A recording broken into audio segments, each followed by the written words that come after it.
My name is Lucia Mendoza, 37 years old, and for the past 13 years, I've lived a life that never included Sunday dinners, family group chats, or anyone who remembered my birthday.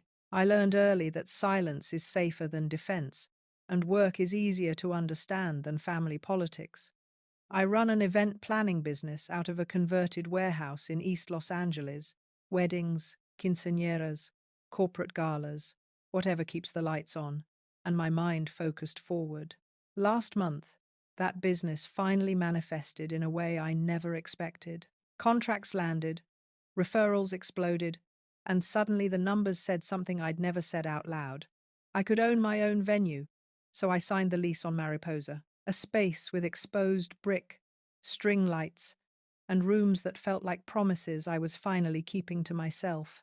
I opened the doors with nothing but folding chairs, leftover champagne from a client event, and the feeling that I had crossed some invisible line between the woman they tried to erase and the woman I built from ash. For the first night in a long time, everything felt still. And then on opening night, the past walked through my doors. Before I tell you what happened when I saw him standing there with her, tell me, what time is it for you right now? And where are you watching from? I'm curious how far this story will travel. It's strange how marriage can feel like the right answer to every question you've been asking yourself. I met Esteban Ramirez when I was 26 years old, working as a coordinator for a nonprofit that hosted community events across Los Angeles. He walked into one of our fundraisers wearing a pressed shirt and a smile that made the room feel smaller in a good way. He was confident without being loud about it, the kind of man who remembered your name after one introduction and asked follow-up questions that proved he'd actually been listening. We talked for 2 hours that night about nothing important: food, neighborhoods, the strange way Los Angeles traffic could make you late even when you left early. He asked for my number before he left, and when he called 3 days later, it felt like the beginning of something I'd been waiting for without knowing it. Esteban was family-oriented in a way that felt reassuring at first. He talked about his parents with reverence, his siblings with loyalty, and the idea of building a family with a seriousness I hadn't encountered before. I grew up with distant relatives and parents who divorced before I turned 10, so the idea of marrying into a close-knit family felt like an invitation to something I'd always wanted but never had. I met his mother, Raquel Ramirez, 3 weeks into our relationship. She hosted Sunday dinners at her house in Montebello, a ritual Esteban described as sacred. The first time I walked through her front door, the air smelled like slow-cooked birria and fresh tortillas. Raquel greeted me with a hug that lasted half a second too short and a smile that didn't quite reach her eyes. She asked polite questions about my work, my family, my intentions, and I answered with the kind of careful honesty you use when you know you're being evaluated. Esteban's father, Isidro, sat at the head of the table and said little. He nodded when spoken to, passed dishes when asked, and watched his wife with the quiet attention of someone who had learned long ago that silence was easier than disagreement. Esteban's younger siblings filled the space with jokes and updates about their lives, and I sat at the edge of the table trying to find the rhythm of their conversations, the unspoken rules that governed who spoke when and about what. I thought I was doing well. I laughed at the right moments, complimented Raquel's cooking, offered to help clear the dishes. But when Esteban and I left that night, he seemed quieter than usual. I asked if something was wrong, and he said his mother thought I seemed nice but a little reserved, that I should try to open up more next time. I took the feedback seriously because I wanted this to work. I wanted to be the kind of woman his family could love. The wedding happened 8 months later. It was large, loud, and entirely planned by Raquel. She chose the venue, the caterer, the color scheme, and the guest list. I was consulted on details that didn't matter and overruled on decisions that did. Esteban told me his mother just wanted everything to be perfect, that she'd been planning her children's weddings in her head for decades, that letting her take the lead was a sign of respect. So I let her. I wore the dress she approved, walked down the aisle she decorated, and smiled in photos that would later hang in her living room like trophies. The first crack in the foundation appeared so quietly I almost missed it. We'd been married for 6 months when Raquel called Esteban in tears one evening. I only heard his side of the conversation, but his tone shifted immediately into something softer, more protective. When he hung up, he said his mother was upset because I hadn't called to thank her for a gift she'd sent weeks earlier. I told him I had called and left a voicemail. He said she never received it, and that maybe I should have tried harder to reach her.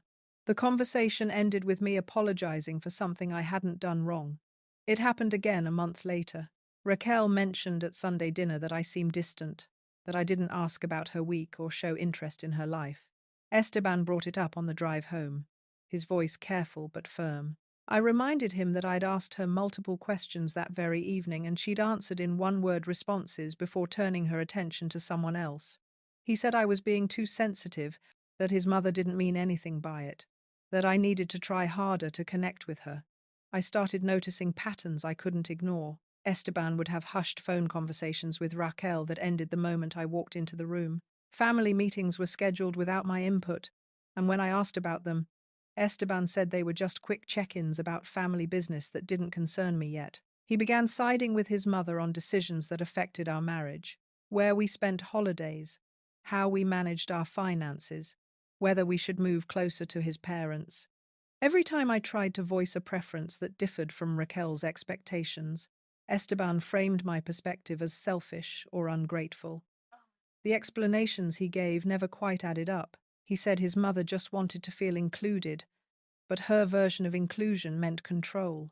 He said I was overreacting, but the tightness in my chest every Sunday morning suggested otherwise. He said I needed to be more patient, but patience was starting to feel like erasure.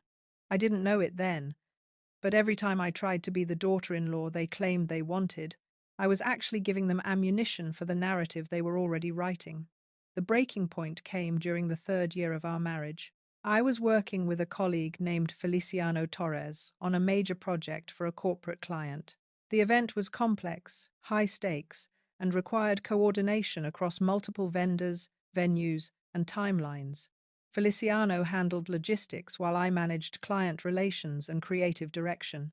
We worked late nights in the office, exchanged dozens of text messages daily about vendor confirmations and schedule changes, and spent hours on phone calls troubleshooting problems as they emerged. It was professional, exhausting, entirely appropriate. One evening, I came home to find Esteban sitting at the kitchen table with my phone in his hand. He'd gone through my messages while I was in the shower. I asked him what he was doing, and he didn't answer immediately. He just stared at the screen, his jaw tight, his eyes scanning text after text. Then he took screenshots. I watched him do it, one after another, his thumb moving mechanically across the screen. I asked him again what he was doing. He looked up at me with an expression I'd never seen before. Not anger exactly, but something colder. He said he wanted to know why I was texting another man at midnight. I explained the project, the deadlines, the professional context. He said the timestamps told a different story, that the frequency of the messages suggested something more than work, that a faithful wife wouldn't need to defend herself so hard. He forwarded the screenshots to his mother before he even finished talking to me. 2 days later, Esteban called a family meeting. He didn't tell me what it was about, only that his parents needed to discuss something important and that my presence was required. I walked into Raquel's living room and immediately understood I was not there to participate in a conversation. I was there to be sentenced. Raquel sat on the couch with a tissue pressed to her face, her shoulders shaking with performative sobs. Isidro stood near the window, refusing to make eye contact with anyone. Esteban's siblings sat in chairs along the wall, their expressions a mixture of pity and judgment, and Esteban stood at the front of the room with his laptop open, the screenshots projected onto the television screen like evidence at a trial. He didn't ask me to explain. He presented his interpretation as fact. He pointed to the timestamps and said they proved I was sneaking around. He highlighted phrases taken out of context and said they proved emotional intimacy. He showed the number of messages exchanged and said no professional relationship required that much communication. Raquel wailed about the shame I was bringing on the family. Isidro stayed silent. Esteban's siblings watched me like I was a stranger who had infiltrated their home. I tried to explain. I told them about the project, the client's demands, the professional boundaries that had never been crossed. I offered to show them the full context of the messages, the emails with the client, the documented meetings with witnesses present. No one wanted to see it. Raquel said a loyal wife wouldn't need to provide evidence. Esteban said the fact that I was making excuses only proved my guilt.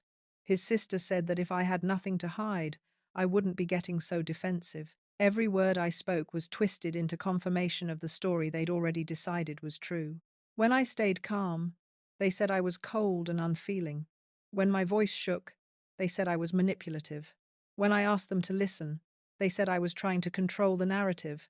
There was no version of my defense that would have mattered because the verdict had been written before I arrived. Esteban told me to pack my things and leave. Not just the house we shared, but the life we'd built. He said I'd embarrassed him in front of his family, destroyed his mother's trust, and proven I was never the woman he thought I married. He said I was no longer welcome at family gatherings, church services, or any space where the Ramirez name had influence. He said if I tried to contact anyone in the family, he would make sure everyone knew exactly what kind of person I was. I packed one suitcase that night, not because I was guilty, but because I finally understood truth doesn't matter in a courtroom where the verdict was written before you arrived. What I didn't know as I closed that door behind me was that the Ramirez family had bigger plans than just erasing me from their lives. They were going to make sure I became a cautionary tale. I moved into a studio apartment in a part of the city I didn't know. The air conditioning was broken. The walls were thin enough to hear every conversation in the neighboring units, and the lock on the front door required 3 tries before it caught. My phone rang constantly for the first week. Calls from blocked numbers that I stopped answering. Text messages came from people I thought were friends, asking if the rumors were true, if I wanted to explain myself, if I understood how badly I'd hurt Esteban's family. I responded to a few with the truth, but the responses I got back made it clear no one was interested in my version of events. Within 2 weeks, my social circle evaporated. Friends stopped replying to messages. Invitations stopped coming. People I'd known for years crossed the street when they saw me approaching. I realized later that Raquel and Esteban had been working behind the scenes, sharing their version of the story with anyone who would listen. They didn't need to say my name directly. They posted on social media about betrayal, about trusting the wrong people, about the pain of being deceived by someone you welcomed into your home. The implication was clear to anyone who knew us. I didn't see the posts myself because I'd been blocked from every Ramirez family account, but mutual acquaintances told me what was being said. Posts about wolves in sheep's clothing, prayers for those who hurt us, vague references to learning hard lessons about loyalty. Never my name, always my story. The Whisper Network did the rest. At the grocery store, I saw women from church glance at me and turn away. At the gym, I overheard fragments of conversations that stopped the moment I walked past. I heard she, and can you imagine, and poor Raquel. I became the lesson Raquel taught younger women in the family about what happens when you don't respect your husband's family. I became the villain in a story I hadn't been allowed to tell. The financial destruction was immediate and deliberate. I tried to access our joint bank accounts and found them frozen. Credit cards I'd used for years were suddenly cancelled. My name had been removed from assets I'd helped build, properties I'd contributed to, accounts I'd funded with my own income. When I contacted Esteban's lawyer, I received a letter stating that any attempt to claim marital assets would be considered harassment and would be met with legal action. I was 29 years old, suddenly alone, financially cut off, and socially exiled. I had no family to fall back on, no support system that hadn't been poisoned against me, and no idea how to survive what came next. So I worked. 3 jobs, sometimes 4. I joined an overnight cleaning crew that scrubbed office buildings while the city slept. I catered quinceañeras on weekends, setting up tables and serving food to families who didn't know my name. I did freelance graphic design on a laptop held together with duct tape, taking jobs that paid too little but kept me busy enough to avoid thinking. I lived on rice, beans, and whatever food I could take home from catering gigs. I stopped going places where I might run into anyone who knew the Ramirez family. I learned to make myself small, invisible, forgettable. Years passed. One became 3, then 5, then 10. I moved apartments twice, each time to somewhere cheaper, quieter, further from the life I used to know. I stopped checking social media. I stopped hoping for apologies or clarification.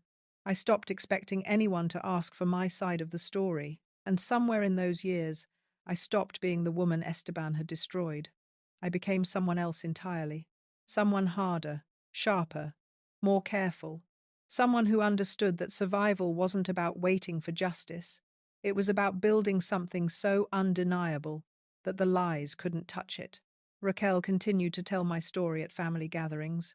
I heard about it through people who barely knew me, people who had no reason to lie. She used me as a teaching moment, a warning, an example of what happens when you marry the wrong kind of woman. She told younger women in the family to remember what happened to Esteban's first wife. She framed my exile as a consequence of my own choices, my own failings, my own refusal to submit to the family's love. She never said my name. She didn't have to. For 13 years, they owned my story. They decided who I was, what I'd done, and what I deserved. And for 13 years, I let them, because I was too busy surviving to fight ghosts. But survival has a strange side effect. It builds something they never expected. Proof.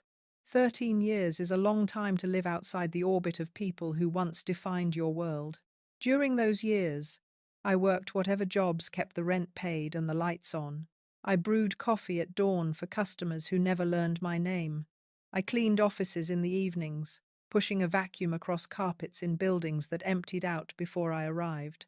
I learned how to mix batter in dark kitchens when the rest of the city slept, measuring flour and sugar with the kind of precision that comes from repetition and necessity. Work made sense in a way nothing else did. It never pretended to be something it wasn't. Effort produced results, and results kept me moving forward. There were no hidden motives, no unspoken expectations, no performances required.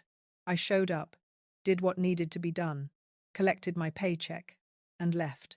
It was simple, mechanical, safe. The first 3 years were the hardest. I was 29 years old, living in a studio apartment with broken air conditioning and thin walls, working 3 jobs simultaneously just to cover rent and food. My hands cracked from cleaning chemicals. I ate 1 meal a day, usually rice and beans cooked in bulk on Sunday nights and portioned out for the week. My apartment wasn't a home. It was a place to sleep between shifts, nothing more.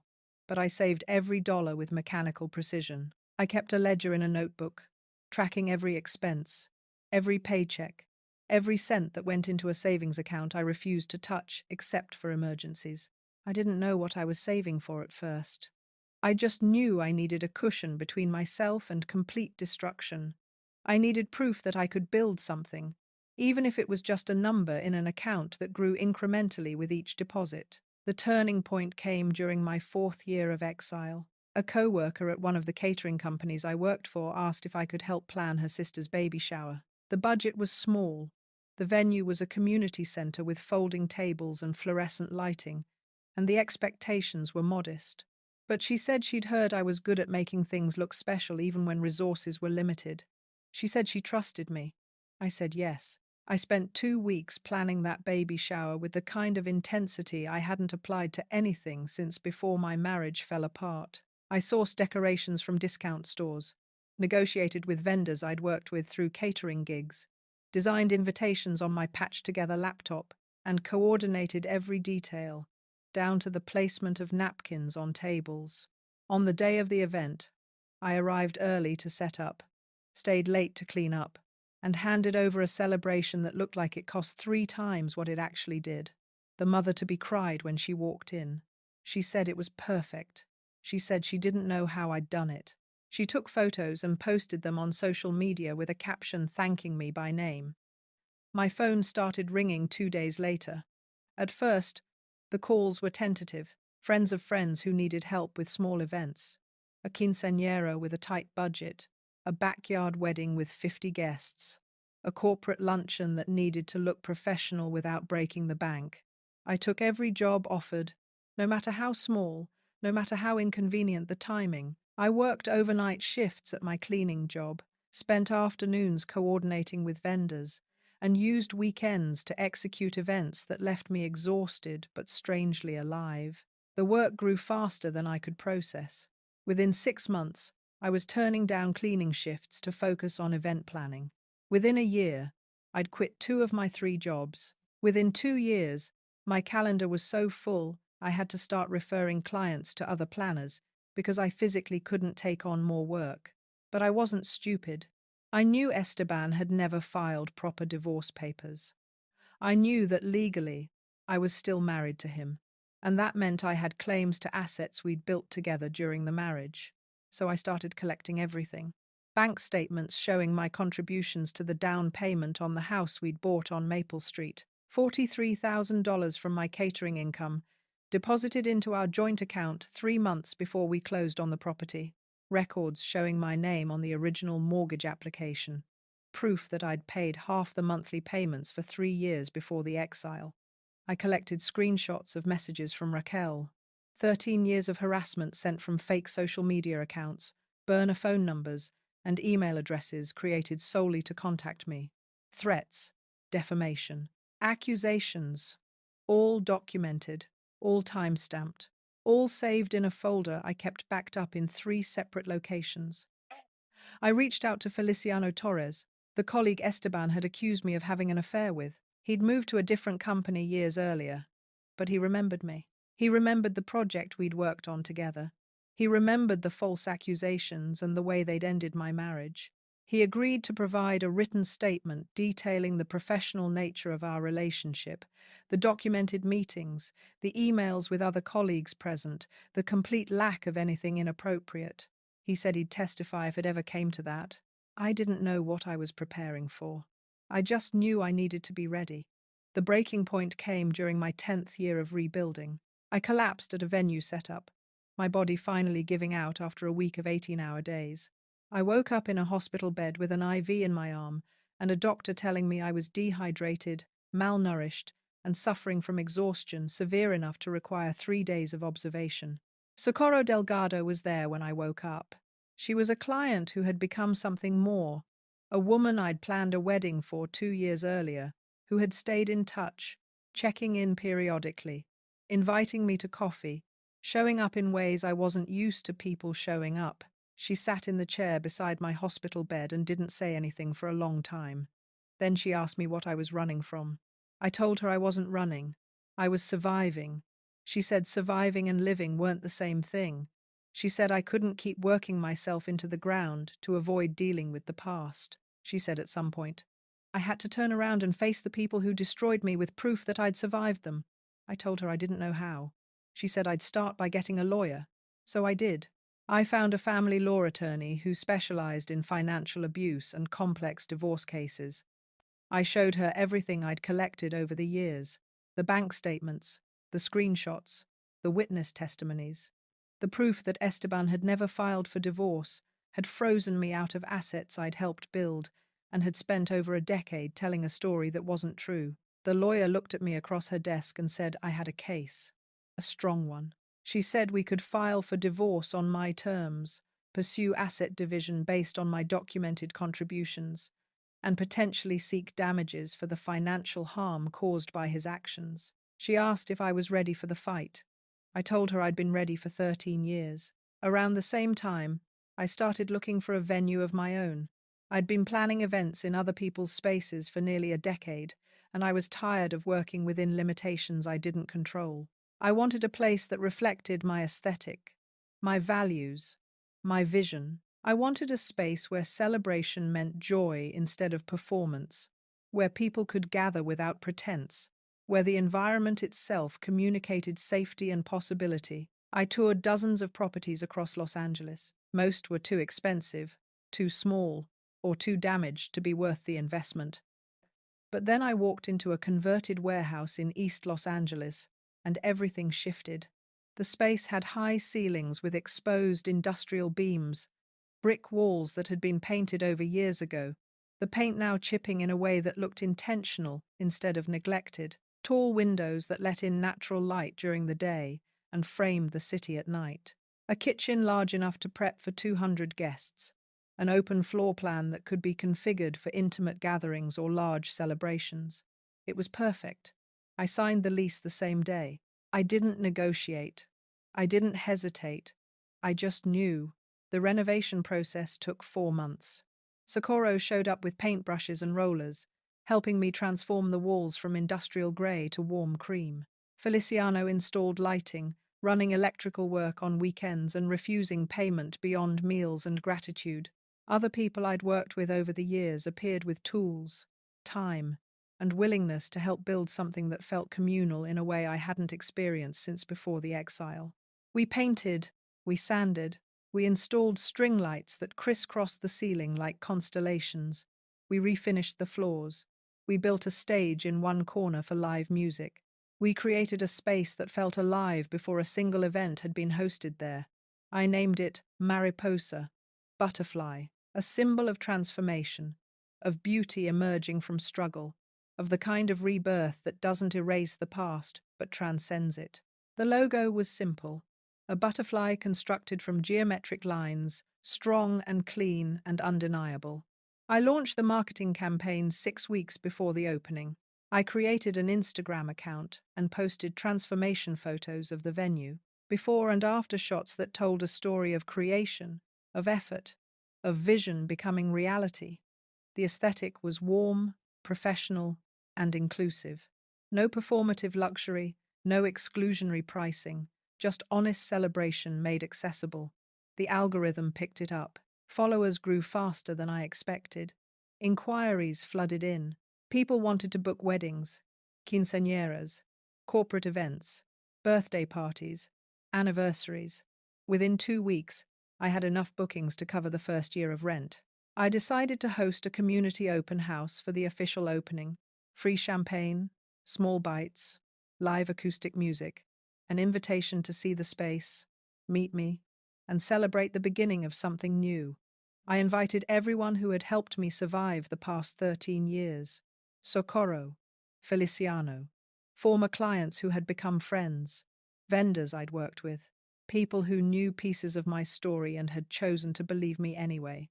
The night of the opening arrived with the kind of nervous energy that sits in your chest and refuses to settle. I wore a simple black dress, nothing extravagant, and stood near the entrance greeting guests as they arrived. The space looked exactly how I'd imagined it. String lights glowing, music filling the air without overwhelming conversation, people laughing, drinking, moving through the space with ease. I was standing near the welcome table, talking to a vendor about an upcoming wedding, when I saw him in the doorway. Esteban, 13 years older, hair greying at the temples, wearing a suit that looked expensive and a confident expression that suggested he belonged anywhere he decided to show up. And standing next to him, holding his hand, was a woman young enough to be his daughter. My breath caught, not from fear, from recognition.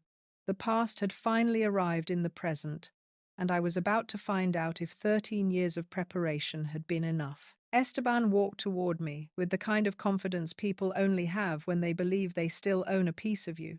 His hand rested on the lower back of the woman beside him, guiding her through the crowd like they were arriving at an event meant for them. Guests started noticing. Conversations quieted. Eyes followed their movement across the room. I didn't move. I stood near the welcome table with my hands steady at my sides, watching him approach the way you watch a storm move across the horizon. Inevitable, visible, no longer frightening once you've survived worse. He stopped 3 feet away from me and smiled. It was the same smile he'd used 13 years ago when he wanted something, a careful arrangement of facial muscles designed to communicate warmth without actually feeling it. Lucia, it's been a long time. You look good. This place is impressive. His tone was condescending kindness, the voice of someone who thought he was being generous by acknowledging my existence. I didn't respond immediately. I just looked at him, then at the woman beside him, then back at him. The woman shifted uncomfortably. She was younger than I'd first thought, maybe 25. She had dark hair pulled back in a neat ponytail and wore a dress that looked like someone else had chosen it for her. Her eyes darted between Esteban and me, trying to read a situation she clearly didn't understand. Esteban reached into his jacket and pulled out a manila envelope. He held it like a gift, like he was doing me a favor by bringing it here. I brought the divorce papers. I figured it was time we made things official. Clean slate for both of us. He extended the envelope toward me. I didn't take it, he continued, as if I had. This is Damaris. We're getting married in the spring. I wanted you to hear it from me. Thought it was the respectful thing to do. Damaris extended her hand awkwardly. I looked at it but didn't shake it. She pulled it back and folded her arms across her chest. The room had gone almost completely silent. Guests were watching now, some with their phones already out, recording. I'm not signing anything tonight, Esteban. This is my opening. You weren't invited. His smile tightened. The warmth drained from his expression, replaced by something sharper. Don't make this difficult, Lucia. You know how this works. Sign the papers, we move on. Or we can do this the hard way. I felt something shift in my chest. Not fear, clarity. I looked at him directly, my voice calm and steady. The hard way? You mean the legal way, where we discuss asset division, where we talk about the joint accounts you drained, where we bring up the harassment campaign your mother led for 13 years. His jaw tightened. Damaris looked at him, confused. Guests moved closer, forming a loose circle around us. I saw Socorro moving through the crowd toward my office. Feliciano stood near the stage, his arms crossed, watching. Esteban's voice dropped lower, more controlled. You're making a scene. Let's talk about this privately. I took the envelope from his hand. I opened it slowly, pulling out the papers inside. I didn't read silently. I read aloud, clearly, loud enough for everyone nearby to hear. Transfer of sole ownership of 2847 Maple Street to Esteban Ramirez. Release of all claims to joint business assets. Waiver of spousal support in perpetuity. I looked up at him. You wrote yourself a gift, Esteban, and you expected me to wrap it. Damaris's face changed. The confusion sharpened into something else. Suspicion. Her eyes moved from the papers in my hand to Esteban's face. That's when Socorro returned from my office. She carried a folder. Thick, organized. She placed it on the welcome table and opened it like evidence at trial. I reached into the folder and pulled out the first set of documents. Bank statements. Highlighted. Annotated. I held them up. These show my contributions to the down payment on Maple Street. $43,000 from my catering business, deposited into our joint account 3 months before we closed on the property. Want to explain how you have sole ownership? Esteban reached for the papers. I pulled them back. I reached into the folder again. More documents. Screenshots. Printed on standard paper, organized by date. These are messages from your mother. 13 years of harassment, threats, defamation. All documented, all time-stamped, sent from fake accounts, burner numbers, anonymous emails. All traceable. Raquel never stopped. She just got more creative. Damaris took a step back from Esteban. She was staring at him now, not me. Feliciano moved through the crowd. He stopped beside me, his presence solid and deliberate. He looked at Esteban, then addressed the room. I'm Feliciano Torres. I'm the colleague Esteban accused his wife of having an affair with 13 years ago. We worked together on a corporate merger. Every meeting was documented. Every text was professional. Every claim he made was false. I have emails proving it. I have witness statements from other colleagues. I've had them for 13 years. I was waiting to be asked. The room was completely silent now. Phones were recording from multiple angles. Esteban's face had gone red. Damaris spoke for the first time. Her voice was quiet but clear. You told me she abandoned you. You said she took money and disappeared. You said there was proof. She looked at the documents on the table, then at me, then back at Esteban. You said you were only married for 6 months. You said it ended because she couldn't handle your family. You said she refused to sign divorce papers out of spite. I watched her processing in real time. Watched the story she'd been told disintegrate against the evidence laid out in front of her. Esteban tried to grab the papers from the table. I didn't move to stop him. I just spoke. This is harassment. You can't just. I already filed my own divorce petition 3 weeks ago with a forensic accountant and a lawyer who specializes in financial abuse. You'll be served formally next week. I wanted to give you the courtesy of knowing first. His performance cracked.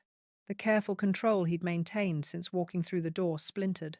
His voice rose. You're doing this here? In front of all these people? You're trying to humiliate me. I shook my head. I'm not trying to humiliate you, Esteban. I'm refusing to disappear. He stepped forward, his hand reaching for the folder. Socorro moved between us. Feliciano stepped closer. Other guests moved in, forming a subtle barrier. Esteban looked around the room, realizing for the first time that he had no control here, that this wasn't his space, his narrative, his audience. He pointed at me, his hand shaking.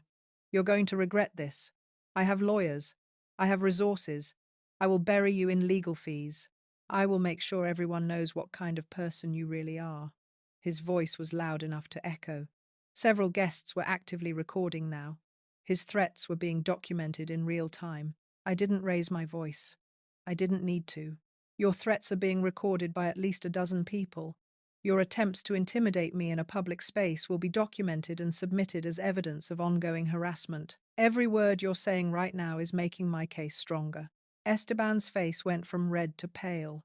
He looked at Damaris. She was staring at him like she'd never seen him before. He turned and walked toward the exit. Fast. Angry. His footsteps loud against the polished floor. Damaris didn't follow immediately. She stood there, staring at the documents on the table, at the bank statements, at the screenshots, at the evidence of a story she'd never heard. She looked at me. How long were you married? 8 years. She nodded slowly, processing. He told me 6 months. She picked up one of the bank statements, looked at the dates. At my name listed as a joint account holder. At the deposit amounts highlighted in yellow. He said you took everything. He said you cleaned out the accounts and left him with nothing. I didn't take anything. He froze me out of accounts I'd funded with my own income. He removed my name from assets I'd helped build. He told a story that made him the victim and me the villain. And he's been telling that story for 13 years. Damaris set the paper down. She looked at me for a long moment. Then she turned and walked out without another word. I never saw her again. But 2 weeks later, I heard through a mutual acquaintance that the engagement was off, that she'd started asking questions Esteban couldn't answer, that she'd requested to see financial records he refused to provide, that she'd walked away before signing her name to anything. The party continued after they left. Guests approached me with expressions I wasn't used to seeing: support, solidarity. Some shared their own stories of being gaslit, erased, rewritten by people who claimed to love them. The night became less about my venue and more about community, about the unspoken understanding that survival requires witnesses. Socorro hugged me at the end of the night. She didn't say anything. She didn't need to. 3 weeks passed. Then Raquel appeared at Mariposa during business hours on a Tuesday afternoon. She didn't call ahead. She just walked in while I was reviewing contracts in my office. My assistant knocked on the door. There's someone here to see you. She says it's family business. I walked out to the main space. Raquel stood near the welcome table, her hands clutched around her purse. She looked older than I remembered, smaller somehow. I need to talk to you. Privately. I gestured to one of the consultation rooms. We can talk in here. But Socorro stays. Raquel glanced at Socorro, who had appeared from the kitchen. She nodded reluctantly. We sat at a small table. Raquel didn't look at me directly. She stared at her hands, twisting a ring around her finger. Esteban is in trouble. Financial trouble. He owes money to people who don't accept late payments. Dangerous people.